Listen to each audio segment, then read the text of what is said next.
High hello student, hello everyone. Now আজকের ক্লাসে আমরা সায়েন্স এক্সপেরিমেন্টের একটি মজাদার প্র্যাকটিক্যাল শিখব। ওকে, তো বেসিক্যালি আজকের ক্লাসে আমরা জানবো উচ্চতার পরিবর্তনে কিভাবে জলের চাপের পরিবর্তন ঘটে। ওকে, তো চলো শুরু করা যাক।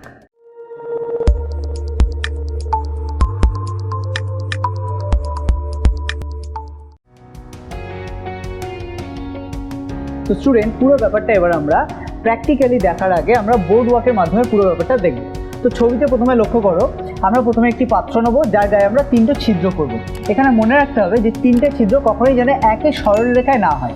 একই সরলরেখায় যদি হয় তাহলে কি হবে, দেখো একই সরলরেখায় যখন তিনটে ছিদ্র হবে সেক্ষেত্রে উপর থেকে যে জলটা পড়বে নিচের যে জল যেটা মানে প্রেশার বেশি থাকবে সেটার উপর পড়ে কিন্তু এর গতিবেগটা কমিয়ে দেবে। একইভাবে দ্বিতীয় মানে মাঝখানে যে ছিদ্রটা থাকবে সেই জলটাও কিন্তু একদম নিচেরটায় পড়বে। সেক্ষেত্রে নিচের যে জলটা বের হবে, অ্যাকচুয়ালি বোতলের যে ছিদ্র থেকে যে জলটা বেরোবে তার গতিবেগ কিন্তু অনেকটাই কমিয়ে দেবে। সেই কারণেই কিন্তু আমরা তিনটে ছিদ্র একই সরলরেখায় করব না। এবার চলে আসি তিনটে ছিদ্র এরকমভাবে করলে কি হবে, মানে একটু গ্যাপে, মানে গ্যাপটা মোটামুটি সেম থাকবে কিন্তু একই সরলরেখায় না করলে কি হতে পারে। বেসিক্যালি দেখো জলের চাপ কোথায় বেশি হবে। নর্মালি আমরা জানলাম যে উচ্চতা পরিবর্তনে জলের চাপ বেশি হয়। তাহলে প্রথম ছিদ্র থেকে যদি মানে একদম নিচ থেকে যদি আমরা ধরি, প্রথম ছিদ্র থেকে জলের মানে উচ্চতা অনেক বেশি। একইভাবে দ্বিতীয় ছিদ্র থেকে যদি ধরি জলের উচ্চতা তুলনামূলকভাবে কম। আবার যদি তৃতীয় ছিদ্র থেকে ধরি তাহলে জলের উচ্চতা কিন্তু একদমই কম। বোঝা গেল? তাহলে এইটা হচ্ছে জলতল, ক্লিয়ার? এটা হলো জলতল। সেই তুলনায় তিনটে মানে পাত্রের তিনটে ছিদ্র তোমরা দেখতে পেলে। এখানে লক্ষ্য রাখতে হবে জলতল যেহেতু অনেক বেশি হচ্ছে নিচেরটা থেকে, সেক্ষেত্রে নিচেরটা থেকে জল অনেক দূরে যাবে। বোঝা গেল? এখানটায় 2 নম্বর যেটা আছে সেটা থেকে জল যেটা বেরোবে সেটা তুলনামূলকভাবে কম দূরে যাবে, ঠিক আছে?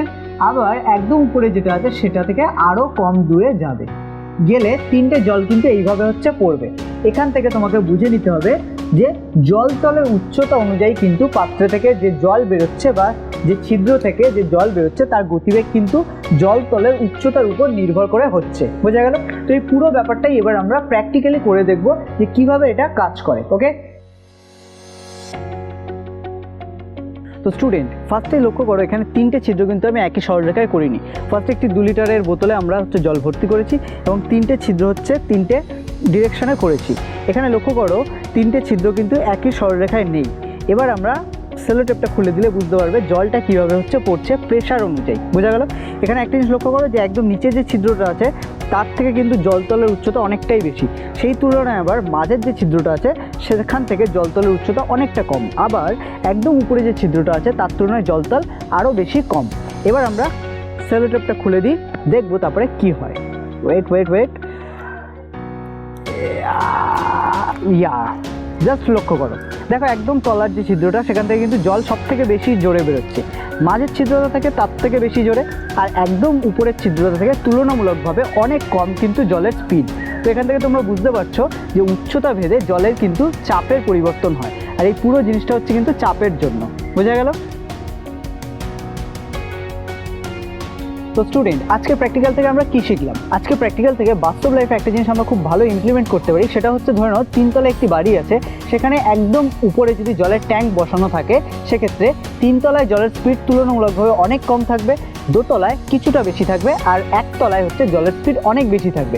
কারণ উচ্চতা ভেদে কিন্তু জলের চাপ পরিবর্তন হচ্ছে, আর চাপ যখনই পরিবর্তন হবে জল বেরোনোর যে গতিবেগ সেটার কিন্তু পরিবর্তন হবে। তো এভাবেই আমরা কিন্তু ডেইলি লাইফে এই ধরনের সায়েন্স প্র্যাকটিক্যাল যেগুলো আমরা শিখছি সেগুলো আমরা ইমপ্লিমেন্ট করতে পারি। তো আই হোপ আজকের ভিডিওটা তোমাদের ভালো লেগেছে, আর যদি ভালো লাগে তাহলে অবশ্যই লাইক করো, বন্ধুদের সাথে শেয়ার করো, আর এই ধরনের প্র্যাকটিক্যাল আরও পেতে চ্যানেলটিকে অবশ্যই সাবস্ক্রাইব করো। ওকে, তো আজকের মতো টাটা, দেখা হচ্ছে নেক্সট ক্লাসে।